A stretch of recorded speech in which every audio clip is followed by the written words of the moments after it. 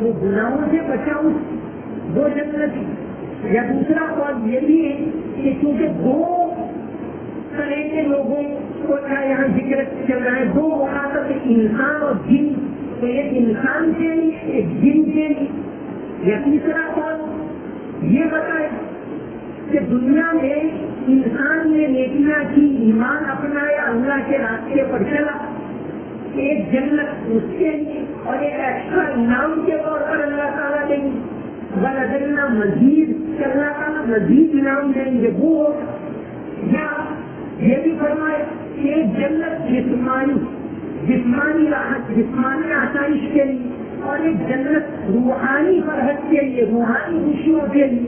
اس طرح دو جنتیں اللہ تعالیٰ دیں گی. تو فرمایا بجنن جنت یہ دان, دونوں جنتوں کے پھل بہت قریب ہوں گے. ابھی آئیے آلائے رب جتنا تکذبان, تو تم دونوں اپنے رب کی کون کون سی نعمتوں کو جھٹلاؤ گے. فیہن قاصرات الطرف, یہ جنت کی جو اللہ تعالیٰ کی طرف سے مہمانی ہو وہ دو طرح. ایک تو پہنچتے ہی فوراً قرآن میں دو الفاظ, ایک تو نزلاً من غفور رحیم. نزل عربی کے اندر سے کوئی مہمان آ گیا تو فوراً کچھ پیش کرے, اس کے لیے نزول کا لفظ آتا ہے. جیسے حدیث شریف کے اندر وہ واقعہ آتا ہے, ایک مرتبہ حضرت ابو بکر صدیق رضی اللہ عنہ دوپہر میں نکلے, آپ صلی اللہ علیہ وسلم بھی نکلے. پوچھا کیا بات ہے, اس وقت کیوں نکلے؟ تو کہا حضور بہت بھوک لگی ہے, شروع کا زمان مدینہ ابھی فراوانی نہیں تھی, بہت پریشانیاں. آپ صلی اللہ علیہ وسلم نے فرمایا میری بھی وہی حالت ہے, میں اسی وجہ سے نکلا ہوں. اتنے میں حضرت عمر آئے, انہوں نے بھی یہی شکایت کی. تو آپ صلی اللہ علیہ وسلم دونوں کو لے کر حضرت ابو ایوب انصاری رضی اللہ عنہ کے گھر گئے. حضرت ابو ایوب انصاری آپ صلی اللہ علیہ وسلم کی بسا اوقات مہمان نوازی بھی کرتے تھے, اس سے خوش ہوتے تھے. تو آپ دونوں کو لے کر گئے کیونکہ دونوں بہت زیادہ بھوکے. جیسے ہی حضرت ابو ایوب نے دیکھا تو فوراً کھجور کا کوشا لے کر آئے اور پیش کی. آپ صلی اللہ علیہ وسلم نے فرمایا چاہیے بھائی اس میں سے جو 25 کھجوریں ہوتی چن کر لے آتی. تو حضرت ابو ایوب نے کہا ہے کچی پکی ہوئی جو بھی خواہش ہو آپ کھائیں گے. پھر فوراً پہلے پیش کیا. پھر حضرت ابو ایوب انصاری رضی اللہ عنہ نے ایک بکری ذبح کی, تو جو پہلے پیش کیا اس کو نزول کیا, ایک دم کو مہمان کو آتے ہی پیش کر دیں. اور پھر بعد میں جو بکری ذبح کی اور کھانا تیار کیا اور دیا, آپ صلی اللہ علیہ وسلم نے ایک روٹی کے اندر روٹی رکھی اور کہا کہ آتما کو دے دو. انہوں نے بھی کئی دنوں سے ایسا کھانا نہیں کھایا. تو یہ اس کو کہتے ضیافت. اللہ تبارک و تعالیٰ کی طرف سے ہر طرح کی مہمان نوازی ہوتی. آگے کی نعمتوں کے بارے میں فرمایا فیہن قاصرات الطرف, ان جنتوں میں نیچی نگاہ والیاں ہوگی. نیچی نگاہ یہ ایک سلیقہ ہے, ایک تہذیب ہے, ایک تعلیم ہے. اچھی نیچی نگاہ رکھنا. نبی کریم قرآن کریم میں اللہ تعالیٰ نے فرمایا قل للمؤمنین یغضوا من ابصارہم, مومن مردوں کو کہہ دو کہ اپنی نگاہیں نیچی رکھیں. اور پھر آگے فرمایا اسی سورہ نور میں وقل للمؤمنات یغضضن من ابصارہن, آپ مومن عورتوں کو کہہ دیجیے کہ اپنی نگاہیں نیچی رکھیں. تو نگاہ نیچی رکھنا یہ ایک سلیقہ ہے زندگی, یہ ایک اخلاق ہے. ایک کتاب من ادب اسلام کر کے علامہ عبد الفتاح کی ہے, انہوں نے اسلامی آداب اس کے اندر جمع کیے کہ کس طرح رہنا چاہیے. یہ کتاب چھوٹی سی کتاب ہے, 60-70 صفحات کی ہے, لیکن ایسی کتاب ہے کہ ہر گھر میں پڑھی جانی چاہیے. من ادب اسلام اس کا ایک وقت میں ترجمہ کیا تھا میں نے, ششٹاچار نہ سونیری نہ وہ ایک اسلامی آداب, ایسی کتاب. تو نیچی نگاہ اس میں انہوں نے لکھا ہے کہ کسی کے گھر میں جائے اور نگاہ نیچی رکھے، ادھر ادھر نگاہ دوڑانا، یہ اسلامی طریقے کے خلاف۔ تو یہاں فرمایا فیہن قاصرات الطرف، کچھ جنتوں کے اندر نگاہیں نیچی رکھنے والی عورتیں ہوں گی، لم یطمثہن انس قبلہم ولا جان، نہ تو اس سے پہلے ان کو کسی انسان نے چھویا ہوگا نہ کسی جن نے۔ آگے آیتوں کے اندر ان کے لیے بتانا ہے حور مقصورات فی الخیام، جن کی نگاہیں بڑی بڑی ہوں، آنکھیں بڑی بڑی ہوں۔ آنکھیں بڑی ہونا یہ خوبصورتی کی علامت کہی جاتی ہے۔ حور کا مطلب ایک بڑی نگاہ والی خوبصورت عورت، نگاہ کا بڑا ہونا یہ بھی خوبصورتی۔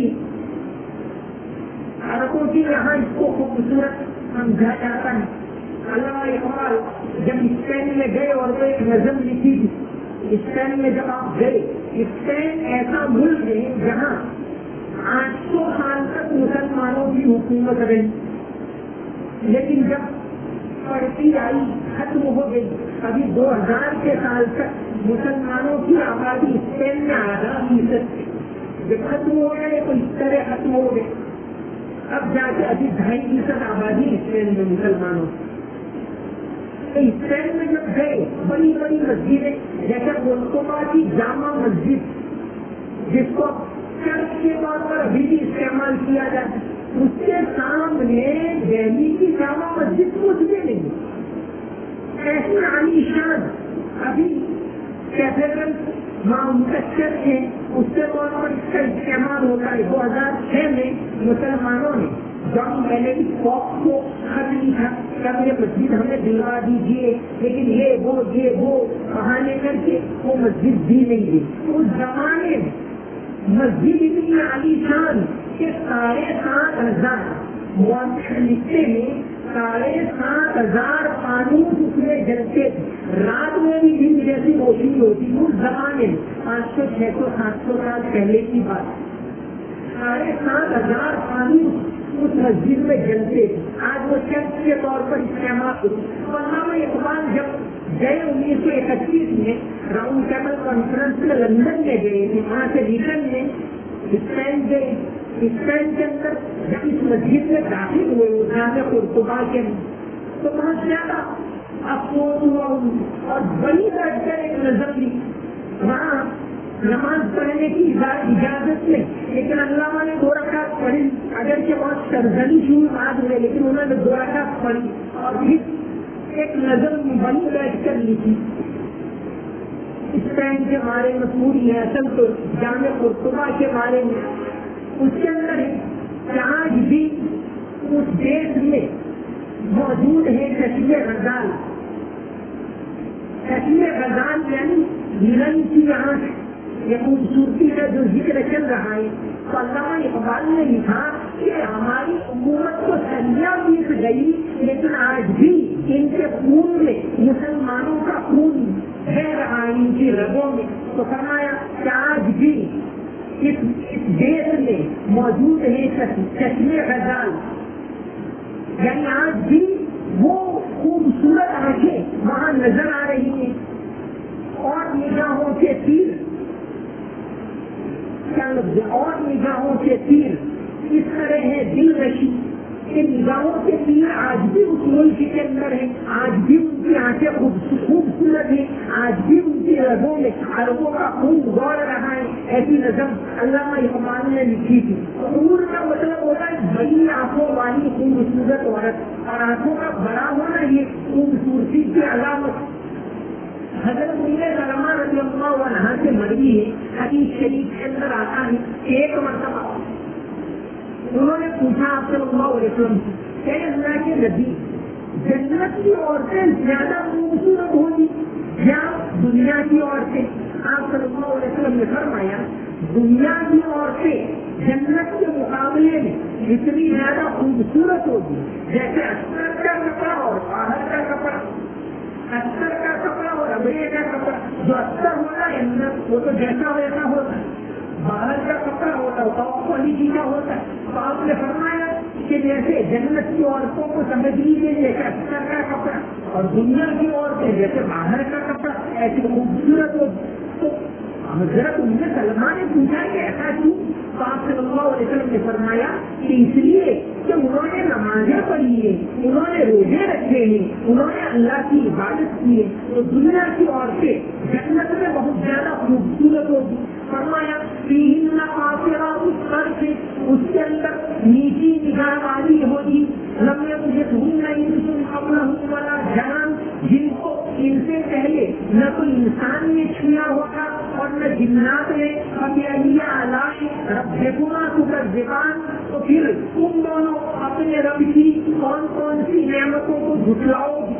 وہ حسن کی شہزادیاں، پردے کی ہے آبادیاں، چشمے فلک نے آج تک دیکھی نہیں ان کی جھلک، ایسی جو عورتیں ہوگی دنیا کے اندر۔ حفیظ جالندھری نے لکھا ہے کہ وہ حسن کی شہزادیاں، پردے کی ہے آبادیاں، چشمے فلک نے آج تک دیکھی نہیں ان کی جھلک، یہ انہوں نے مشرقی عورت کی مثال لکھی حفیظ جالندھری کی ایک نظر میں رکھا تھا اس کے اندر۔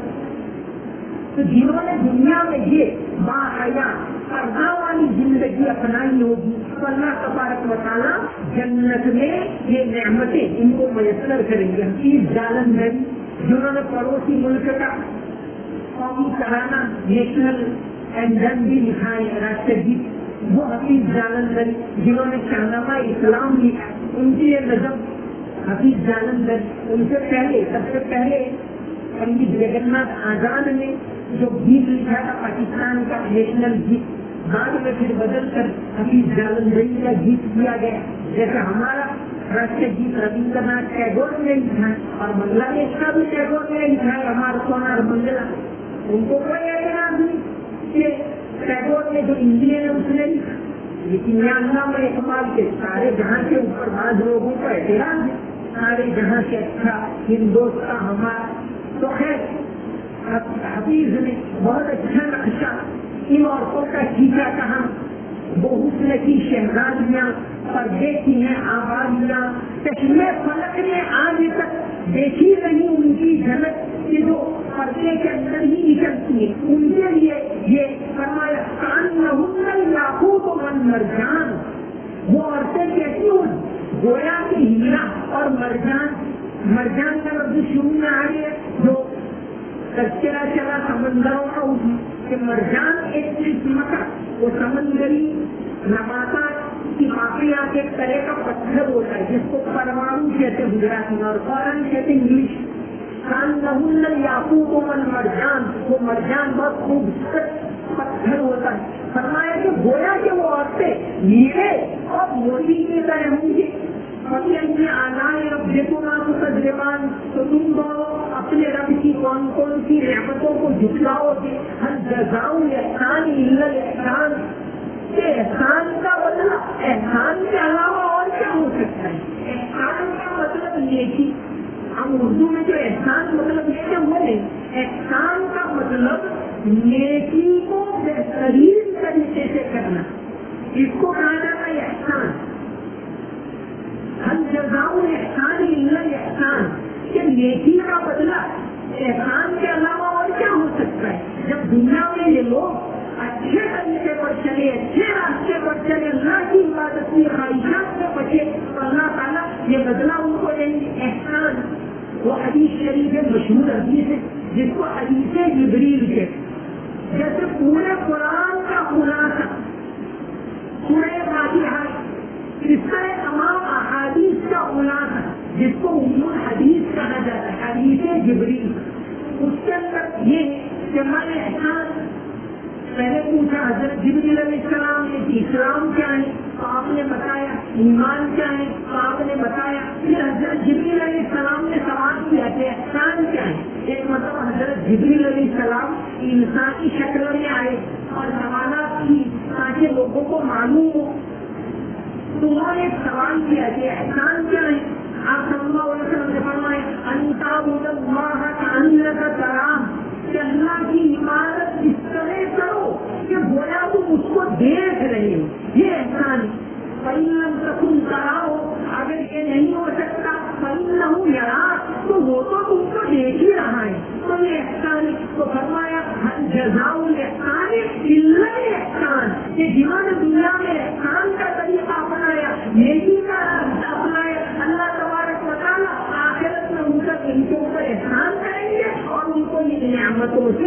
دیں گے، وما علینا الا البلاغ المبین۔ اللهم صل على محمد وعلى ال محمد وبارك وسلم۔